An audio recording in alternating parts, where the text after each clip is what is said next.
Hello my dear student, welcome back to my YouTube channel Subhash study centre. जितने भी मेरे प्यारे बच्चे कक्षा 10 के विद्यार्थी 2025 बोर्ड परीक्षा के लिए तैयारी करना स्टार्ट कर चुके हैं, आज के इस वीडियो में मैं लेकर के आ चुका हूं आप सभी के लिए सूरदास जी के द्वारा रचित जो हिंदी काव्य खंड का पहला ही पाठ है पद शीर्षक पाठ। और पद शीर्षक पाठ का मेरे प्यारे बच्चों यहाँ पर सूरदास जी के द्वारा रचित जो दूसरा पद है इसकी मैं आपको लिखित व्याख्या बताऊंगा। कैसे आपको अपनी नोट्स पर इसकी व्याख्या लिखनी है, यदि आपकी बोर्ड परीक्षा में आता है तब आपको कैसे इसको सॉल्व करना है और किस तरह से बोर्ड परीक्षा में पूछा जाता है, ये सारी जानकारी मैं आपको इसी वीडियो में देने वाला हूं। मेरे प्यारे बच्चों, आप सभी से रिक्वेस्ट है कि आप लोग चैनल को सब्सक्राइब कर लो। 2025 की बोर्ड परीक्षा देने वाले जितने भी मेरे प्यारे बच्चे कक्षा 10 के विद्यार्थी हैं, यहाँ पर आप सभी लोग ध्यान दीजिएगा। इसके पहले के वीडियो में मैंने सूरदास जी का जो पहला पद है चरण कमल बंदो हरिराई, जाकी कृपा पंगु गिर लांघे, अंधे को सब कछु दरसाई, बहिरो सुने गूंग पुनि बोले, रंक चले सिर छत्र धराई, सूरदास स्वामी करुणा में बार बार बंदो तेहि पाई। इसको मैंने पूरा आपको पढ़ा दिया था, लिखित व्याख्या भी बता दी थी, संदर्भ प्रसंग और काव्य सौंदर्य भी बता दिया था। यहाँ पर आप स्क्रीनशॉट ले सकते हैं, अपनी नोट्स कंप्लीट कर सकते हैं। तो मेरे प्यारे बच्चों, यहाँ पर जो दूसरा पद है सूरदास जी का, अविगत गति कछु कहत नावे, ज्यों गूंगे मीठे फल को रस, अंतर्गत ही भावे। मेरे प्यारे बच्चों, इसका मैं आपको संदर्भ प्रसंग व्याख्या और काव्य सौंदर्य बताऊंगा। उसके पहले मेरे प्यारे बच्चों, यहाँ पर आप सभी लोग ध्यान देंगे कि बोर्ड परीक्षा में प्रश्न किस तरह से पूछा जाएगा। सारी चीजें मैं आपको क्लियर कराता रहूंगा प्रत्येक वीडियो में, ताकि आपको किसी भी तरह का कंफ्यूजन ना रहे कि सर आपने ये बता दिया, ये दिक्कत है वो दिक्कत है। ऐसी कुछ भी तरह की गलत धारणा नहीं होने पाएगी। मेरे प्यारे बच्चों, सबसे पहले तो यहाँ पर मैं आपको डायरेक्ट लेकर चलता हूँ 2024 की बोर्ड परीक्षा का जो पेपर हुआ था हिंदी विषय का, उस पेपर में आप देख सकते हैं, यहाँ पर आप देख सकते हैं दूसरा प्रश्न आया हुआ है, दिए गए पद्यांश पर आधारित 3 प्रश्नों का उत्तर दीजिए। अब यहाँ पर 2 पद्यांश है, आप देख पा रहे होंगे स्पष्ट रूप से। पहला पद्यांश है, सुनि सुंदर बैन सुधा रस सानी, सयानी है जानकी जानी भली। अब यहाँ पर इस पद्यांश के नीचे 3 प्रश्न हैं। पहला प्रश्न यहाँ पर है मेरे प्यारे बच्चों, उपर्युक्त पद्यांश का संदर्भ लिखिए। दूसरा, रेखांकित अंश की व्याख्या कीजिए। तीसरा, अनुराग तड़ाग तथा मनु मंजुल कंज कली में कौन सा अलंकार है। 3 प्रश्न हैं। फिर अथवा में भी पद्यांश है यहाँ पर, सच्चा प्रेम वही है जिसकी तृप्ति आत्म बलि पर हो निर्भर। इस पद्यांश के नीचे भी 3 प्रश्न दिए गए हैं। अब आपको करना क्या है, 2025 में भी इसी तरह के 2 पद्यांश आएंगे, उसके 3 प्रश्न होंगे। आपको किसी एक पद्यांश के नीचे दिए गए 3 प्रश्नों का उत्तर करना होगा, जिसके लिए मेरे प्यारे बच्चों यहाँ पर आप देख पा रहे होंगे 6 अंक निर्धारित हैं। पहला प्रश्न होगा उपर्युक्त पद्यांश का संदर्भ लिखिए। दूसरा प्रश्न रेखांकित अंश की व्याख्या कीजिए। तीसरा प्रश्न होगा काव्य सौंदर्य से संबंधित। तो कैसे भी प्रश्न आए, आपसे कोई भी प्रश्न नहीं छूटेगा।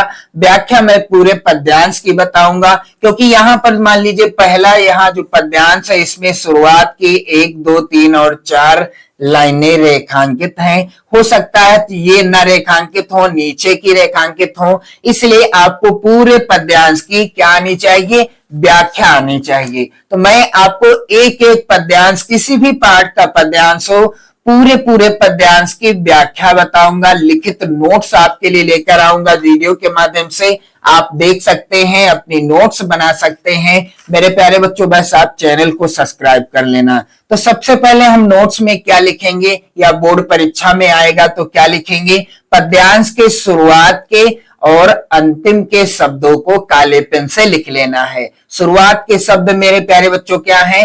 अभिगत गति कछु कहत न आवे, ये शुरुआत की लाइन है। अंतिम के शब्द हैं सूर सगुन पद गावे। यहां पर मैंने लिख दिया है अभिगत गति कछु, फिर इसके बाद सगुन पद गावे यहां पर लिख दिया गया है। ये आप काले पेन से लिखिएगा। किस पेन से मेरे प्यारे बच्चों? ध्यान रहे आपको ये चीजें काले पेन से लिखना है, चाहे आप नोट्स में लिख रहे हो या अब बोर्ड परीक्षा में जब आप लिखने के लिए जाएंगे, यानी बोर्ड परीक्षा जब देने जाओगे तब कोई भी पद्यांश हो उसके शुरुआत के और अंतिम के शब्दों को काले पेन से लिखना है। मेरे प्यारे बच्चों, फिर आप काले पेन से संदर्भ हेडिंग डाल देंगे। संदर्भ क्या हो जाएगा? प्रस्तुत पद्य या पद्यांश सूरदास जी के द्वारा रचित। अब यहां पर ध्यान दीजिएगा, सूरदास ये कवि हैं, इस पाठ के रचनाकार हैं। इनका नाम आप काले पेन से सिंगल इन्वर्टेड कामा में लिखिएगा। फिर इसके बाद सूरदास जी द्वारा रचित सूरसागर, इससे सूरसागर नामक ग्रंथ से, यहां पर ग्रंथ का नाम भी आप काले पेन से सिंगल इन्वर्टेड कामा में लिखेंगे। मैं आपको एक एक चीज क्लियर कर रहा हूं, तो वीडियो आप बिल्कुल भी स्किप मत करिएगा, वरना बहुत ही इंपॉर्टेंट चीज छूट सकती है। फिर इसके बाद यहां पर आप देखेंगे नामक ग्रंथ से हमारी पाठ्य पुस्तक, यहां पर आप ध्यान दीजिएगा, थोड़ा सा मिसप्रिंट है, 2 बार पुस्तक लिखा है, इसका भी से ध्यान दें। हमारी पाठ्य पुस्तक हिंदी यहां पर होगा, यहां पर हिंदी होगा। हिंदी भी आप काले पेन से सिंगल इन्वर्टेड कामा में लिखिएगा। के काव्य खंड में संकलित, काव्य खंड भी आप काले पेन से लिखिएगा। और पद शीर्षक से उद्धृत है, पाठ का नाम भी आपको काले पेन से सिंगल इन्वर्टेड कामा में लिखना है। तो बिल्कुल सेम संदर्भ रहेगा, इसी तरह का संदर्भ रहेगा। सूरदास जी का कोई भी पद आपकी परीक्षा में आता है या नोट्स में आप कोई भी पद की संदर्भ प्रसंग व्याख्या लिखते हैं तो संदर्भ सेम यही रहेगा।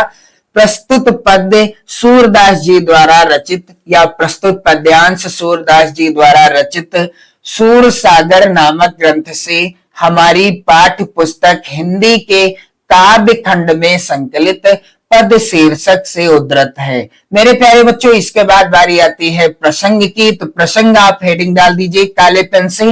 प्रसंग क्या हो जाएगा?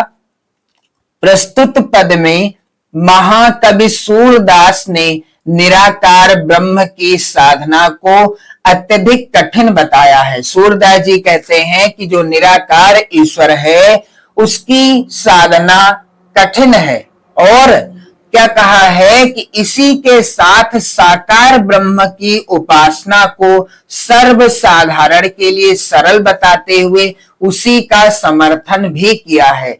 प्रस्तुत पद में सूरदास जी ने निराकार ईश्वर की या निराकार ब्रह्म की साधना को अत्यधिक कठिन बताया है, और साथ ही साकार ब्रह्म यानी जो साकार ईश्वर है उसकी उपासना को सभी के लिए सरल बताते हुए क्या कहा है? उसका ही समर्थन किया है। यानी सगुण भक्ति शाखा की ओर हैं सूरदास जी, सगुण भक्ति शाखा के उपासक हैं। इनके आराध्य कौन हैं? भगवान श्री कृष्ण हैं। मेरे प्यारे बच्चों, यहाँ पर आप लोग ध्यान दीजिएगा, प्रसंग इस तरह से हो जाएगा। यहाँ पर आप लोग और चीज ध्यान देंगे, यदि आप मेरे द्वारा बनाए गए वीडियो देखते हैं तो आपको किसी भी तरह का इधर उधर से कंफ्यूजन नहीं होगा कि संदर्भ कैसे लिखना है या प्रसंग कैसे लिखना है, व्याख्या या काव्य सौंदर्य कैसे लिखना है, सारी चीजें आपको वीडियो में मिल जाएंगी। इसीलिए मैं कहता हूं आप लोग चैनल को सब्सक्राइब कर दो और एक बार वीडियो को जरूर शेयर कर दो। मेरे प्यारे बच्चों, रिक्वेस्ट है मेरी कि ये वीडियो आप सभी के सहपाठियों तक पहुंचे, जरूरतमंद हर उस बच्चे तक पहुंचे जो अपनी बेहतर नोट्स बनाना चाहता है या 2025 बोर्ड परीक्षा में अच्छा स्कोर करना चाहता है। मेरे प्यारे बच्चों, अब बारी आती है व्याख्या की, तो हम व्याख्या हेडिंग डाल देते हैं काले पेन से। चलिए मैं आपको सरल व्याख्या एक बार बता दूं, फिर मैं आपको बताऊंगा कैसे आपको व्याख्या और काव्य सौंदर्य लिखना है। तो अविगत गति कछु कहत न आवे, सूरदास जी कहते हैं निराकार ब्रह्म की स्थिति का वर्णन करते हुए क्या कहते हैं कि उसकी जो है स्थिति, निराकार ईश्वर जो है यानी निर्गुण ब्रह्म जो है उसकी जो है स्थिति का वर्णन नहीं किया जा सकता, अर्थात वह अनिर्वचनीय है। अभिगत गति कछु कहत नावे, उसके बारे में कुछ भी नहीं कहा जा सकता, उसकी गति के बारे में कुछ भी नहीं कहा जा सकता। और ज्यों गूंगे मीठे फल को रस अंतर्गत ही भावे। सूरदास जी कहते हैं कि जिस प्रकार से ज्यों गूंगे मीठे फल को रस, जिस प्रकार से कोई गूंगा व्यक्ति मीठे फल का स्वाद अपने हृदय में ही अनुभव करता है, उसका वर्णन नहीं कर सकता, उसी प्रकार परम स्वाद सबही सुनिरंतर अमित तोष उपजावे। सूरदास जी कहते हैं कि उसी प्रकार या उसी प्रकार के आनंद से भरे हुए और रस में ईश्वर को प्राप्त करने का अलौकिक आनंद सभी को निरंतर या अत्यधिक संतोष प्रदान करता है। परम स्वाद सबही सुनिरंतर अमित तोष उपजावे। जिस प्रकार से कोई गूंगा व्यक्ति मीठे फल को खा लेता है और उस मीठे फल का रस वह अंतर्गत ही अर्थात अपने मन में ही, अपने हृदय में ही अनुभव करता है, उसका वर्णन नहीं कर सकता, ठीक उसी प्रकार से निर्गुण अर्थात निराकार ब्रह्म की उपासना करने वाला व्यक्ति भी उस आनंद को प्राप्त कर लेता है, उसका जो है क्या करता है, वर्णन नहीं कर सकता। यहां पर आप लोग ध्यान दीजिएगा, आगे सूरदास जी कहते हैं मन बानी को अगम अगोचर सो जाने जो पावे। साकार अर्थात निर्गुण ब्रह्म को पाने की कठिनता को आगे बताते हुए कहते हैं, यानी समस्या को बताते हुए कहते हैं कि मन बानी को अगम अगोचर सो जाने जो पावे। मन और वाणी के द्वारा उस पर ब्रह्मा या परमात्मा तक नहीं पहुंचा जा सकता है और इंद्रियां भी उसको पाने में क्या है, असमर्थ हैं। मन बानी को अगम अगोचर सो जाने जो पावे, और उसको वही जान सकता है जो उसे प्राप्त कर लेता है। मन बानी को अगम अगोचर सो जाने जो पावे, यानी इंद्रियां भी उसको पाने में असमर्थ हैं और उसको वही जान सकता है जो प्राप्त कर लेता है। रूप रेख गुण जाति जुगत बिनु निरालंब कित धावे। सूरदास जी कहते हैं मेरे प्यारे बच्चों, यहाँ पर आप लोग ध्यान दीजिएगा, उस निराकार ब्रह्म का न कोई तो रूप है न पहचान है। रूप रेख गुण जाति जुगत बिनु निरालंब कित धावे। सूरदास जी कहते हैं कि वह निराकार ब्रह्म न तो उसका कोई रूप है न पहचान है और न हमें उसके गुणों का ही ज्ञान है, अतः बिना किसी आधार के कहां कहां दौड़ते रहोगे या दौड़ते रहा जाए। रूप रेख गुण जाति जुगत बिनु निरालंब कित धावे, सब विधि अगम विचारहि ताते सूर सगुण पद गावे। सूरदास जी अंत में कहते हैं कि निर्गुण को सब प्रकार से अगम्य मानकर मैं सगुण ब्रह्म की लीलाओं का वर्णन करता हूं। तो मेरे प्यारे बच्चों, व्याख्या कैसे लिखी जाएगी, यहाँ पर आप लोग ध्यान दीजिएगा। अविगत गति कछु कहत न आवे,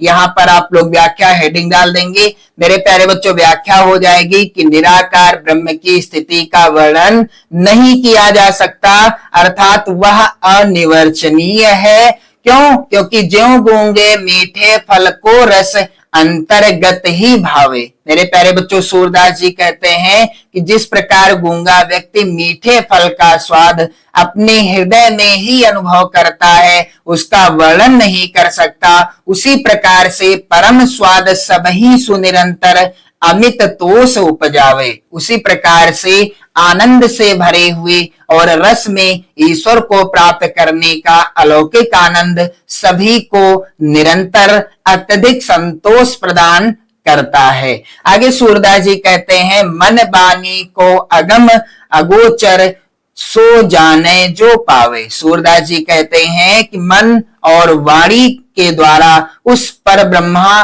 परमात्मा तक नहीं पहुंचा जा सकता, इंद्रियां भी उसको पाने में असमर्थ हैं और उसे वही जान सकता है, उसे वही जान सकता है जो उसे प्राप्त कर लेता है और मेरे प्यारे बच्चों आगे यहाँ पर सूरदास जी कहते हैं कि रूप रेख गुण जाति जुगत बिनु निरालंब कित धावे। क्या कहते हैं सूरदास जी कि अतः यहाँ पर आप लोग ध्यान दीजिएगा कि उस निराकार ब्रह्मा का ना तो कोई रूप है, ना कोई पहचान है, और ना हमें उसके गुणों का ही ज्ञान है। अतः बिना किसी आधार के कहां कहां दौड़ते रहें, रूप रेख गुण जाति जुगत बिनु निरालंब कित धावे, सब विधि अगम विचारहि ताते सूर सगुन पद गावे। मेरे प्यारे बच्चों यहाँ पर आप लोग ध्यान दीजिएगा, अंत में सूरदास जी कहते हैं कि निर्गुण को सब प्रकार से अगम्य मानकर मैं सगुण की ब्रह्म की या सगुण साकार ईश्वर की लीलाओं का वर्णन करता हूं। तो मेरे प्यारे बच्चों आप यहां से स्पष्ट रूप से देख लीजिए संदर्भ कैसे लिखा गया है, प्रसंग कैसे लिखा गया है और व्याख्या कैसे लिखी गई है। चलिए मेरे प्यारे बच्चों काव्यगत सौंदर्य भी बता दूं, क्योंकि यहां से एक प्रश्न और आता है, जैसे कि अलंकार पूछ लिया गया या भाषा पूछ ली गई या गुण या रस कौन सा है ये पूछ लिया गया। तो ये प्रश्न भी आपका गलत ना होने पाए, काव्य सौंदर्य हेडिंग डाल दीजिएगा। पहला बिंदु है निर्गुण ब्रह्म की उपासना की कठिनाइयों की भावात्मक अभिव्यक्ति करते हुए